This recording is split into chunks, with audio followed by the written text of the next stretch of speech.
Imagina por un momento el tráfico en una gran avenida. Ahora mira los autos alrededor. De cada 10 que ves, 7 no tienen seguro. Y no es una suposición, es la realidad en las calles y carreteras de México. Hoy vamos a explorar a fondo por qué un requisito que es ley, el seguro de auto, es en la práctica una opción para la inmensa mayoría. Y es una pregunta que, la verdad, se vuelve más desconcertante cada año, porque esto no es un problema nuevo.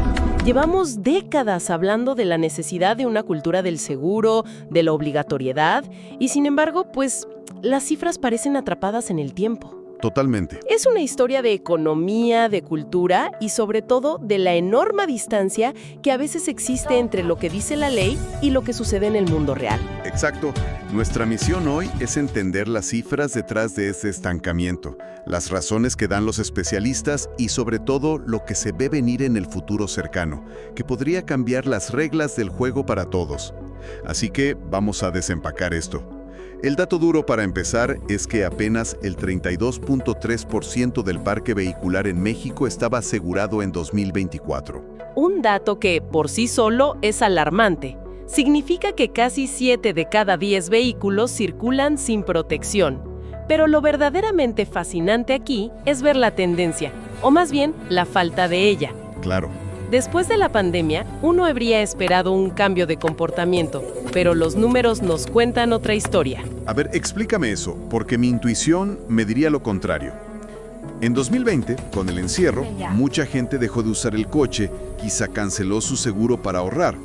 Pero después, con la vuelta a la normalidad, a las oficinas, a la vida, yo habría apostado a que la contratación de seguros se disparaba. Es una suposición muy lógica, pero los datos la desmienten. Mira, veamos la secuencia. En 2020, efectivamente, la cobertura se desplomó a su nivel más bajo en una década, un 31.4%. Fue el golpe de la pandemia. Ok, hasta ahí todo bien. A partir de ahí, la recuperación ha sido casi imperceptible. En 2021 subió apenas a 31.9%. En 2022 llegamos al 32.4%. El pico reciente fue en 2023, con 32.7%. O sea, en 3 años de supuesta recuperación, apenas subimos 1.5 porcentual. Es nada. Y para rematar, en 2024, en lugar de continuar esa tímida subida, retrocedimos ligeramente a 32.3%. Lo que estamos viendo no es una recuperación, es una meseta. Después del golpe inicial, el crecimiento ha sido marginal, casi nulo. Un estancamiento en toda regla. En toda regla. Estamos hablando de décimas de punto porcentual. Ok, los números son planos, lo entiendo. Pero lo que no me cierra es que se supone que esto es obligatorio, ¿no? O sea, no es como elegir si le pones o no un accesorio al coche. ¿Qué está pasando? Que la ley dice una cosa y la gente hace otra. Las fuentes que analizamos apuntan a 2 grandes razones. Que se retroalimentan además. Exacto. Una falta de fiscalización y una cultura financiera, pues, muy particular. Y es crucial analizar ambas. Empecemos por la cultura financiera. No se trata solo de que la gente no quiera pagar. Para millones de familias, el costo de una póliza de seguro compite directamente con gastos inmediatos y urgentes. La colegiatura, la despensa, una llanta nueva que se necesita para allá. Se percibe como un gasto abstracto, ¿no? Como a futuro. Un gasto por si acaso. Exactamente. Se ve como un lujo y no como una inversión en tranquilidad o una herramienta para proteger tu patrimonio. En la pirámide de necesidades del día a día, el seguro simplemente no llega a la cima hasta que es demasiado tarde. O sea, hasta después del accidente. Justo. Hay una percepción de riesgo muy baja. Es el clásico "a mí no me va a pasar". La gente subestima enormemente la probabilidad de un accidente y sobreestima su capacidad para afrontar las consecuencias económicas si ocurre. Y es una apuesta muy peligrosa, porque un choque puede ser solo un mal día y un trámite si tiene seguro.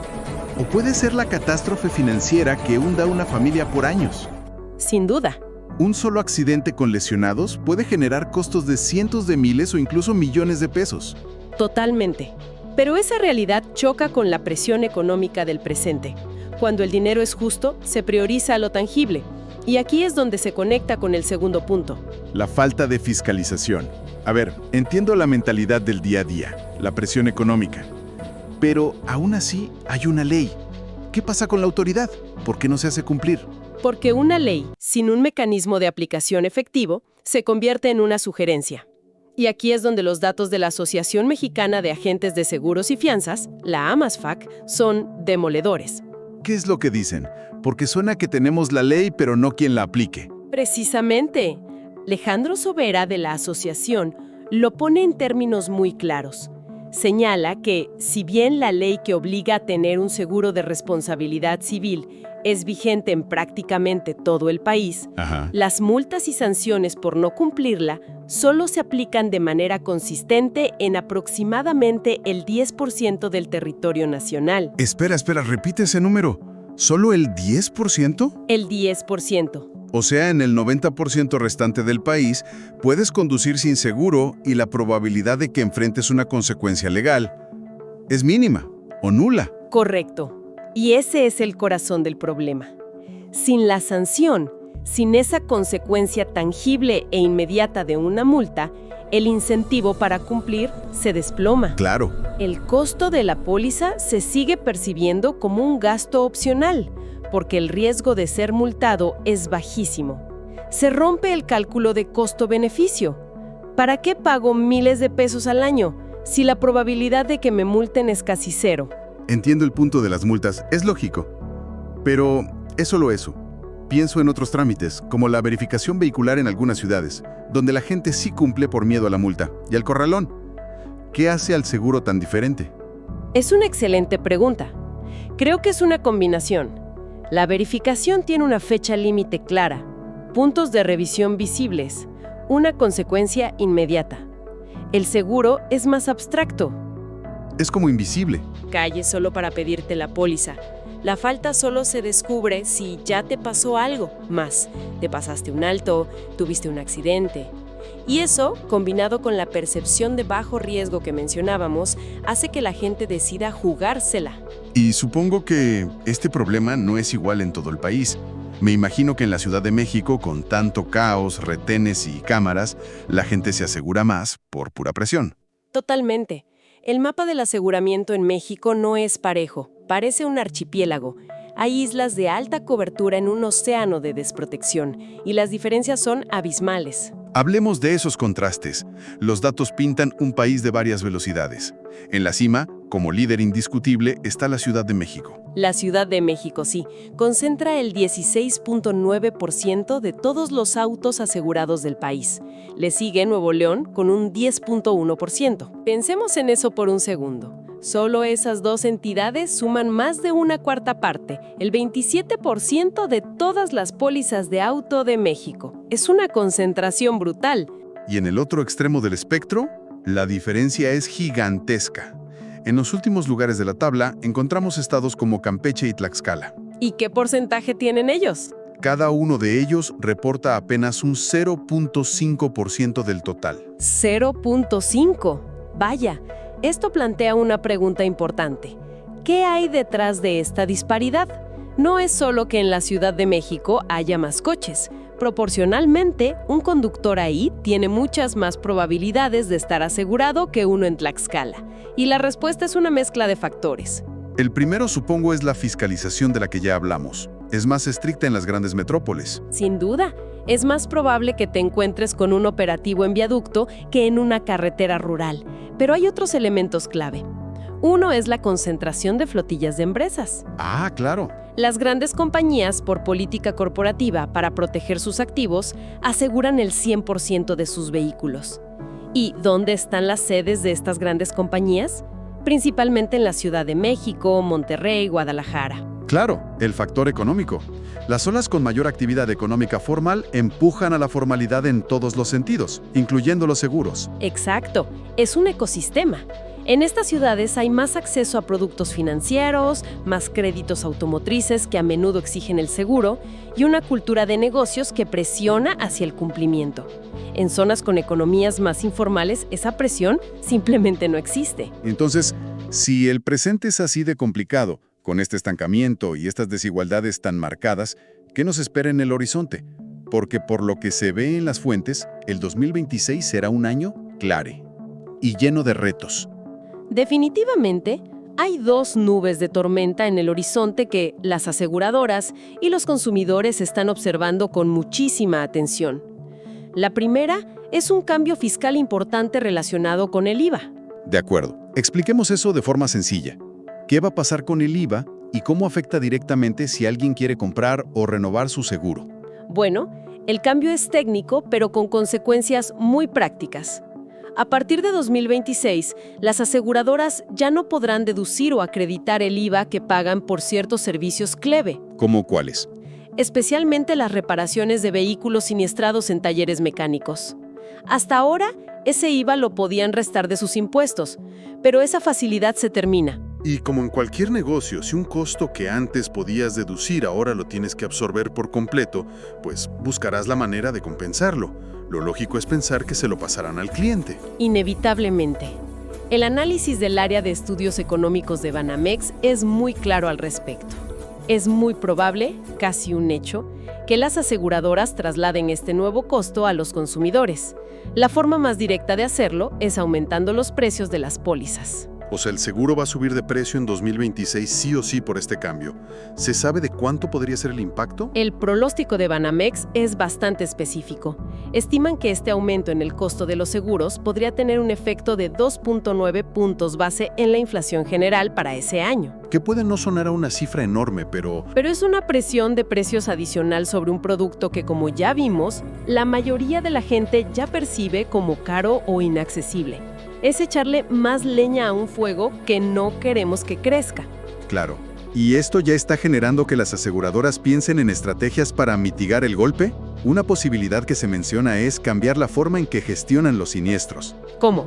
Por ejemplo, en lugar de mandar a reparar un vehículo a un taller, donde tendrían que asumir el costo del IVA, podrían optar más a menudo por indemnizar el daño en efectivo directamente al cliente.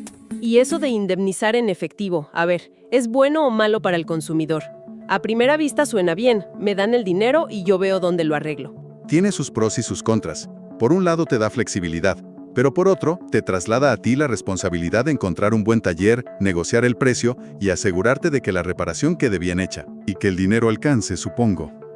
Y que el monto de la indemnización sea suficiente para cubrir el costo total en un taller de alta calidad. Es un cambio sutil pero importante en el servicio. Vaya, un posible aumento de precios y un cambio en el servicio para un mercado que no crece. El panorama se complica. Pero eso no es todo lo que viene en 2026. No, no es todo. El otro gran factor de incertidumbre es la implementación de la reforma judicial. Este es un tema más complejo de predecir, pero que tiene muy inquieto al sector asegurador. ¿En qué sentido? ¿Cómo una reforma a los juzgados puede afectar el seguro de un auto? Parece muy lejano. Afecta en el momento más crítico, cuando ocurre un accidente grave y hay que determinar responsabilidades y pagar indemnizaciones por daños a terceros, sobre todo si hay lesionados o fallecidos. Ah, ya veo. Los montos de esas indemnizaciones los fija un juez basándose en la ley y en su criterio. Claro, y si cambia la forma de nombrar a los jueces o los criterios que usan, todo puede cambiar. Exactamente.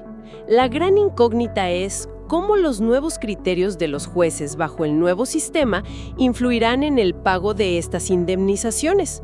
Por ejemplo, podrían interpretar conceptos como el daño moral de una manera mucho más amplia, lo que podría disparar los montos. Y para las aseguradoras, eso es... Una incertidumbre enorme sobre sus costos futuros.